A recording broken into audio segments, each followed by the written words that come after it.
I hope you're hungry. It's not too bad, it works. See? Whoa!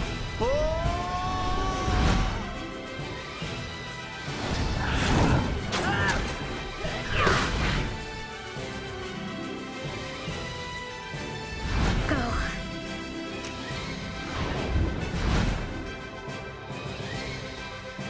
Yeah! Come on.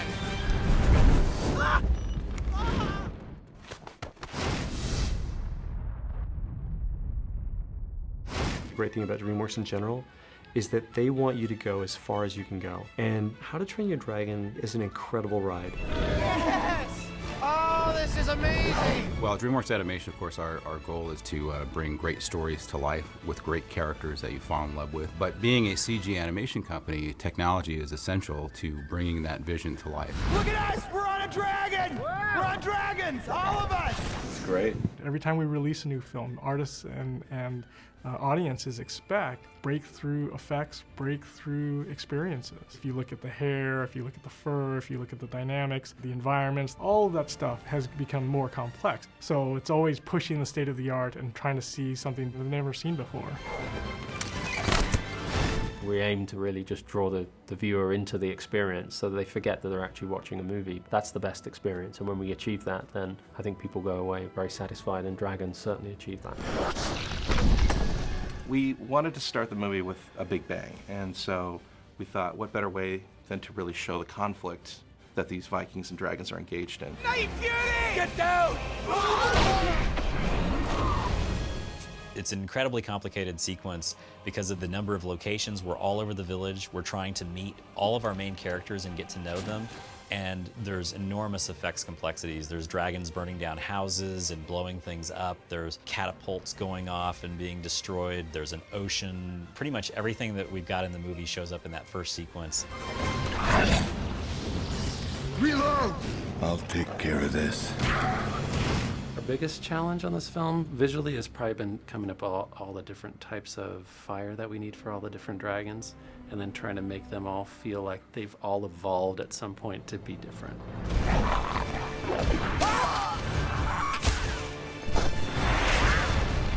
When in doubt, heat warp. Yeah, exactly. We're used to seeing in most live-action dragon movies, the fire is usually based on propane gas. It makes these beautiful fireballs that kind of then float away and dissipate because you don't want something flammable to stick to your entire set and burn it down. Well, we don't have that problem. We actually can burn down our sets because they're in the computer. Craig Ring wanted our fire to be so flammable that it could even set dirt or concrete or anything on fire. So you'll see some of the fire that the dragons breathe is viscous, and it bounces and it slides off things and sticks, and it's incredibly dangerous. For the Monstrous Nightmare, Craig found some really cool reference of fire that was kind of spilling up into a ceiling and kind of cascading and sticking to walls and rolling up around. And so what he did is we wanted to flip that upside down and actually give the fire some gravity. And so flipping that reference upside down really drove us into coming up with this approach, which is almost like a fluid sim, like a viscous fluid sim that's essentially not lava, but not like a real buoyant fire. And so you'll see in the film, there's a whole bunch of this stuff that just kind of hits houses and kind of rolls off and splashes and has this leading edge of flames licking off the front. I've never worked on a film that had as much fire as this movie. We've got every kind of fire imaginable, and the effects department has done an amazing job of developing all of those different things, as well as smoke and fog and all of the other things that bring the environment to life. Welcome to dragon training. What? Whoa! Focus, Hiccup! I think that dragons as a concept have been done before in movies. So we knew going in, these dragons have to be really cool. We really tried to say, how can we keep them dragons and really push them into something that, while still a dragon, is something you haven't seen before. We're not doing the sort of classic idea of a dragon. We're trying to be more colorful and find the sense of humor in the dragon. The design of Toothless was governed by one need, which was that if we were going to have Hiccup, a Viking, befriend a dragon, which was the most forbidden thing he could do, we had to create the ultimate dragon. So we took the dragons we had and we thought, how can we upgrade this whole thing? Yeah, there you go. That's what you want. We started thinking of things like black panthers, large cats, or not so much reptilian, but maybe mammalian. We also really liked the idea of a stare. We knew that there was going to be a stare between Hiccup and Toothless that would really define their relationship and cause Toothless to free him.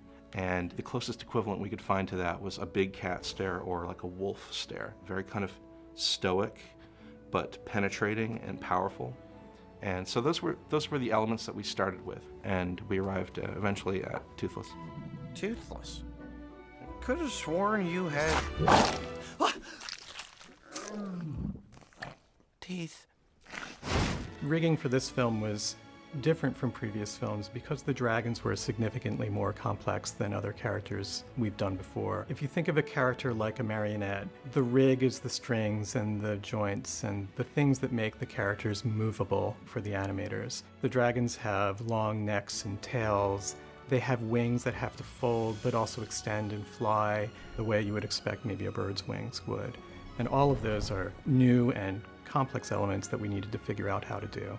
Typical dragon required something like 4,000 controls, half of which typically are in the face to get the expression and expressiveness as the main point of acting. The animators work very hard to get a wide range of expressions in the face, from anger to love and trust, and I think that came through very strongly in the film. Yeah, I'm on it. With Toothless, we tried to come up with a way of acting with him. And we found that he's got these big ears, and on any animal, ears are extremely expressive. When he's angry, we pull his ears way back, and when he's happy, they come up and maybe twist a little bit. And they're very connected with his whole face. And so just the combination of the shape of his eye, just tilting it a little bit to an angry side will make him look pretty angry without giving him horrible brows. So when he's happy, the shape of his eye becomes very round as we can get them, with his pupil dilating and his ears come up. And we'll go from really dilated sort of pupils, which look much cuter, to a slit in a couple frames, and he just all of a sudden, without doing anything else, you just know he's angry. But once we figured him out, and I think we did a pretty good job, I think he's very expressive. You just scared him. I scared him? Astrid? Toothless. Toothless? Astrid. I've wanted to do something with flying creatures for a very long time, so when I saw this, I thought, oh my gosh, we can just take that to places that you've never been before. Just let me show you. We knew from the outset that 3D was going to be integrated into this film, and so we thought, well, probably the best thing we have to offer is the flying sequences. Up there in the clouds, feeling that vertigo of the land way beneath and the sky up above, and putting that camera on the back of the dragon with Hiccup is really the best way we could conceive of taking advantage of the technology. We've done clouds in a few movies now here at DreamWorks, and so we've been working on a new rendering tool here in the effects department to get even more and more detail when these clouds get really, really close. On top of that, we want to come up with really cool ways to scatter light through the clouds, so you get this kind of translucency and bleeding effect and light scattering through the clouds. It's amazing.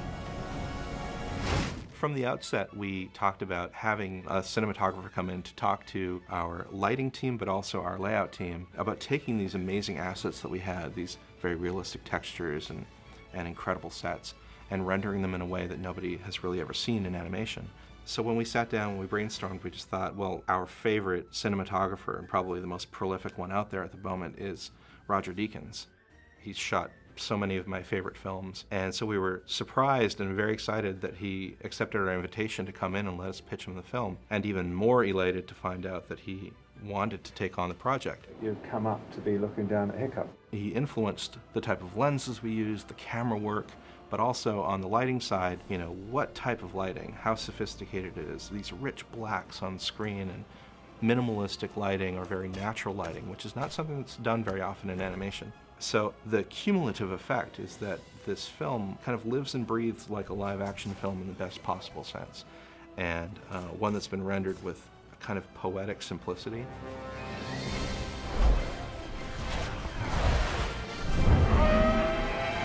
Every surface in this film is believable. Every piece of wood, every piece of stone, every little drop of water, and just the general level of and scale of these effects is stupendous. Come on, bud! The animation, the acting is incredible. The lighting and the textures and the designs, everything is just at such a top-notch level that I couldn't be happier with it, and I'm personally blown away. Like, I marvel every day walking from room to room at what they can accomplish. Come on, buddy. Come on, buddy.